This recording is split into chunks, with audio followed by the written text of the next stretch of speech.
네. 이관수 후보님이시고요. 예. 전에 제가 천정배님 그 토론회 같은 거 예.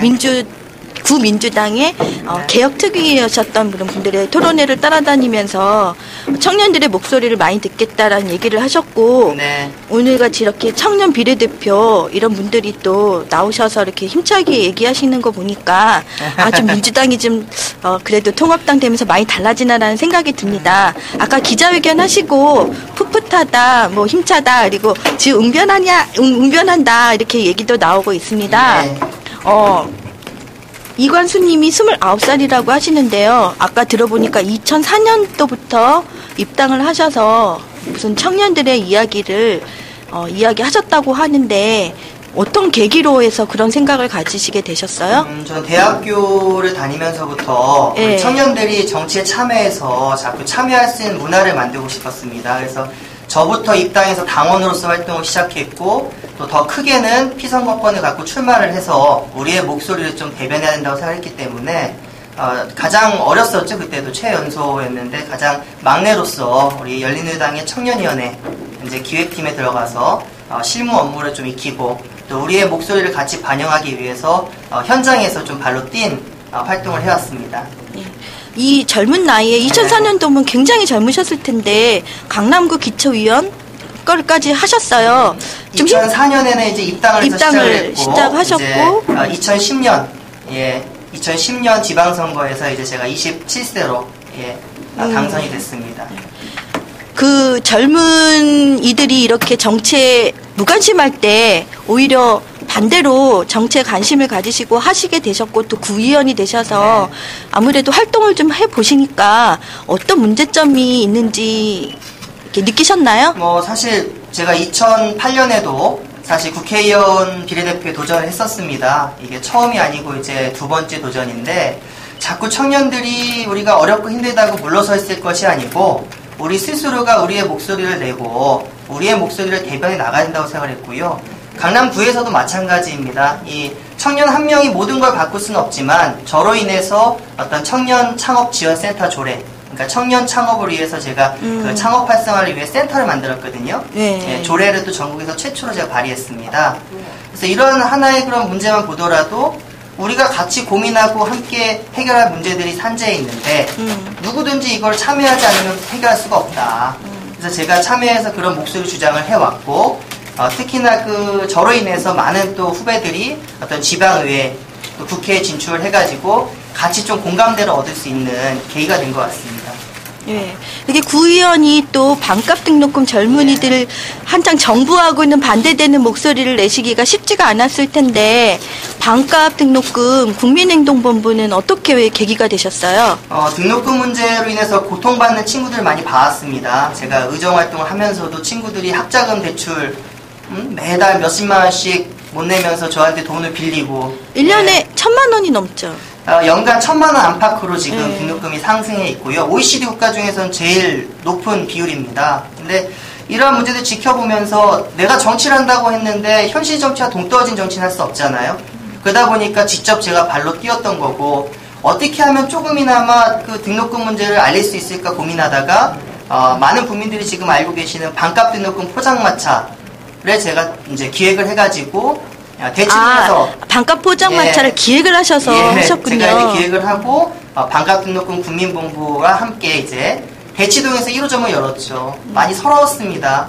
1호점 열고 대치동에서 행사를 할 때 셔터가 내리고 정상적인 돈을 지급하고 행사를 했음에도 불구하고 민원이 들어오니까는 불이 막 꺼지더라고요. 정말 서러운 현장 속에서도 반드시 이러한 부분들은 국민적 공감대가 필요하다고 생각했기 때문에 열심히 그 광명으로 넘어가고 마포 넘어가고 계속 지방으로 순환하면서 제가 행사를 진행을 했었던 거죠.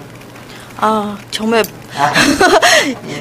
저도 방송하면서 많이 느끼는 건데 이 정부가 보이지 않게 이런 탄압을 하는 것들이 많거든요. 근데 구의원조차도 이렇게 계획을 하시고 일을 하려고 하면 또 이렇게 되니 문제가 많습니다. 그렇지만 이 등록금 문제는 우리가 이 시대에 반드시 해결해야 할 문제고 어떤 학생과 학부모 문제가 아닙니다. 국민 모두의 문제라고 저는 생각하고요. 이러한 문제를 해결하려고 이제 이번 주 금요일 날 또 강남에서 반값 등록금 국민본부 강남 지부 발대식을 또 합니다.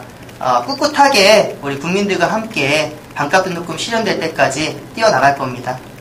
강남이 굉장히 부자 동네잖아요. 예. 부자 동네라서 또 나이도 어리고 해서 강남에 있는 혹시 다른 의원들이 너 이렇게 막 이렇게 어려운 점이 없지 않았나요? 처음에 의정활동 시작할 때 사실 젊은 친구가 뭘 할 수 있겠냐 네. 이런 의견이 대다수였어요. 근데 시간이 지나면서 제가 어떤 강남구의 견제와 균형을 통해서 잘못 쓰여진 예비비에 대한 남용에 대한 지적도 내가 했었고요. 또 공인 노무사로서 전문성을 갖고 퇴직금을 과도하게 책정했더라고요. 그래서 법 테두리 내에 퇴직금을 산출하면서 또 예산을 삭감도 해봤고요. 아니 퇴직금을 많이 받는 사람이 있어요? 이제 많이 받는다고보다 예산을 이제 퇴직금 법적 퇴직금보다 과도하게 책정을 해서 예산이 낭비될 수 있는 거죠. 그래서 예. 그런 부분은 제가 삭감을 했고요. 또한 어떤 조례들을 제가 제정을 하면서 꿋꿋하게 무상급식 조례도 제가 제정을 발의를 했고요.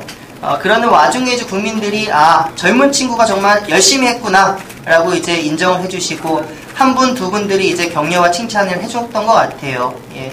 그랬기 때문에 이번에 시민일보에서도 제가 의정 대상을 받았거든요. 예. 그래서 많은 또 국민들이 이제 지켜봤을 때 젊은 친구도 할 수 있다라는 것을 저는 보여준 계기가 됐다고 봅니다. 이렇게 나오게 되실 때 우리 민주통합당 통합되면서 전에는 청년 비례대표 이런 게 없었지 않습니까? 네. 예, 이제 요번에 처음에 2030 세대의 목소리를 들어보고자 시작을 한 것 같은데 네. 8명의 후보가 이제 굉장히 경합을 벌이게 됐어요. 네. 이렇게 정치에 젊은이들이 많은 참여를 하는 것 같아서 좀 풋풋하기도 한데 자신 있으세요? 예, 저는 준비된 후보라고 생각하고요. 기성 정치화의 변화의 욕구에 반영될 수 있다고 저는 자신합니다. 그리고 이번 청년 비례대표 국회의원 후보가 단지 일회성이 아닌 진정성을 갖고 청년의 문제에 좀 더 근접하고 해결하기 위해서는 정책적으로나 어떤 당무적인 판단에 있어서도 준비되어 있는 후보여야만 한다고 생각합니다. 그런 입장에서 저 역시도 많이 부족하지만 좀 더 노력해 나갈 것이고 꾸준히 제 진정성을 알린다면 우리 국민과 청년분들이 그러한 진정성을 인정해 주지 않으실까 저는 그렇게 생각합니다. 네. 지금 댓글 막 글이 올라왔는데 군대 갔다 오셨냐는 얘기와 함께 8명 중에 몇 명이 또 뽑히냐 이런 얘기도 있거든요. 군대는 제가 갔다 왔고요. 예. 그리고 8명이 아니고 지금 현재 아마 접수자가 많지는 않습니다. 예. 하지만 지금 마지막 접수 기간이 충분히 남아있기 때문에 아마 대다수의 많은 분들이 지금 마지막에 이제 접수를 할 것 같아요. 그래서 처음 이제 최초의 예선전은 한 100여 명 정도가 될 것 같습니다. 100명이나요? 네, 예상 인원은. 그리고서 이제 그 예상 인원 범위 내에서 최종 16명 정도를 이제 본선 진출을 할 예정입니다. 물론 확정된 안은 아니고요. 예. 16명의 본선 지주차를 놓고 네. 이제 국민 경선을 할 겁니다. 예. 45세 이하의 전국의 국민들이 이제 이러한 투표권을 선거인단 신청을 통해서 한 표를 행사하시는 거죠. 우리 이제 아프리카를 보시는 이제 시청자분들도 나중에 이제 16명의 본선 지주자를 보시고 좀 더 정말 청년의 문제를 대변할 수 있는 적임자가 누군가 고민을 하셔서 현명한 한 표 부탁드리겠습니다. 아쉽게도 나이가 있으니까 예, 좀 그런 면이 있잖아요. 근데 이런 홍보도 많이 돼야 또 지금 당대표 경선이 모바일 투표, 현장 투표에서 굉장히 호응을 얻고 있는데 지금 이렇게 비례대표도 모바일 투표 되는 거죠? 예, 모바일 투표 또 현장 투표 국민 경선 한다니까 많이 알려주시고요.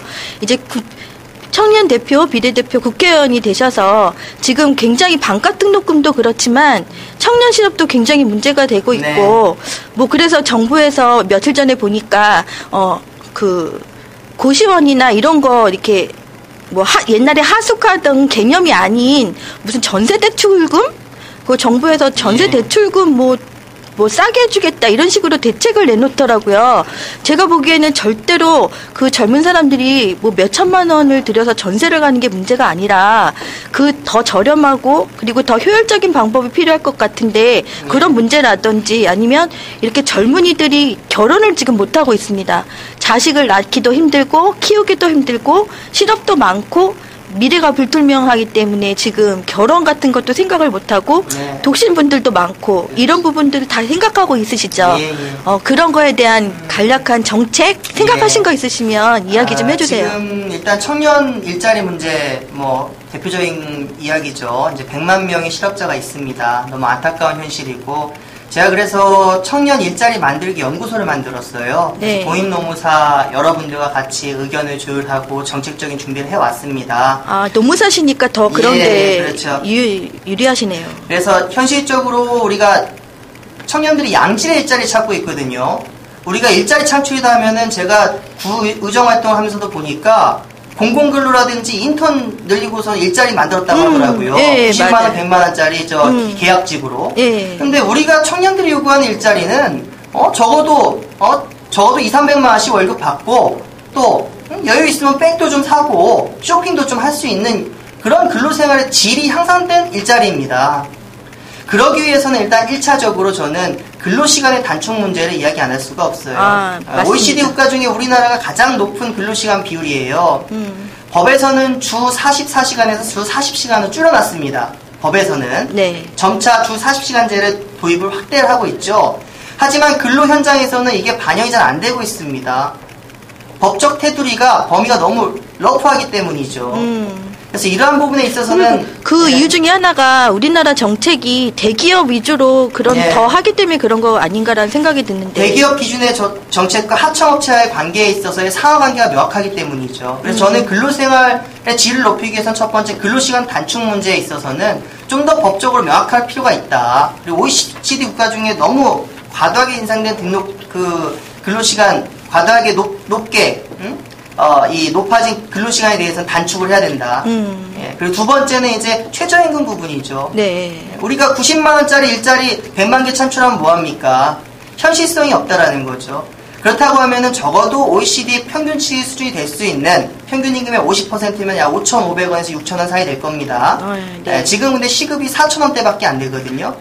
맞습니다. 그러니까 법에서 우리가 허용할 수 있는 최저임금법을 개정을 통해서 좀 더 현실성 있는 최저임금법을 우리가 만들자. 그리고 최저임금의 기준을 OECD 평균치로 만들어주자. 그래야만 어떤 양질의 근로생활의 질, 근로시간도 줄고 임금을 많이 받을 수 있지 않느냐. 그리고 좀 더 근본적인 대안은 중소기업의 육성과 상생의 전치입니다. 맞습니다. 아니 근로자만 혼자 잘 살아서 되는 것도 아니에요. 사업주도 잘 사는 건 맞습니다. 하지만 상생의 관계가 되지 않으면 힘들거든요.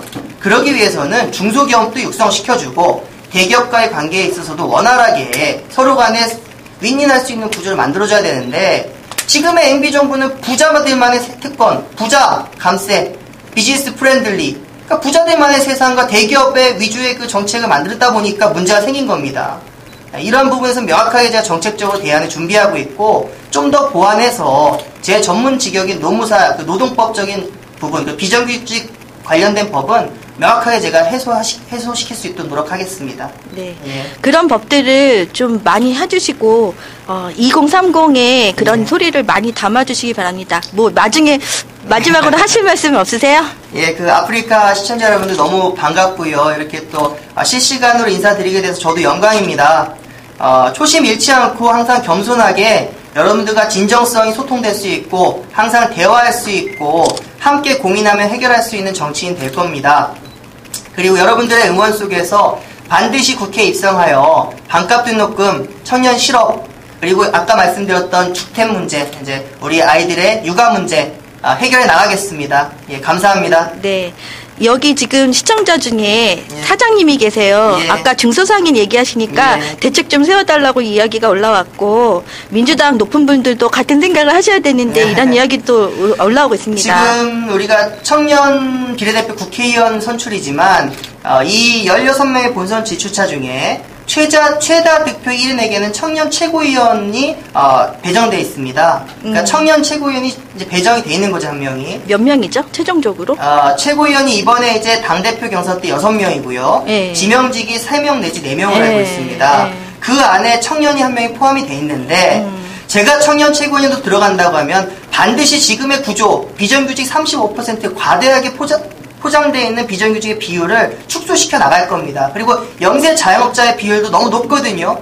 이러한 대책도 분명히 만들어 나갈 겁니다. 저의 열정, 그리고 저의 젊음, 그리고 저의 도전을 믿어주시고 반드시 해결해 나간다는 말씀 다시 한번 당부드립니다. 예. 그 한나라당의 하버드대를 나왔던 이석연 의대위원장보다 훨씬 더 구체적으로 얘기를 해주시네요. 수고하셨습니다. 감사합니다. 예. 예, 여러분들도 짝짝짝짝 합니다. 예.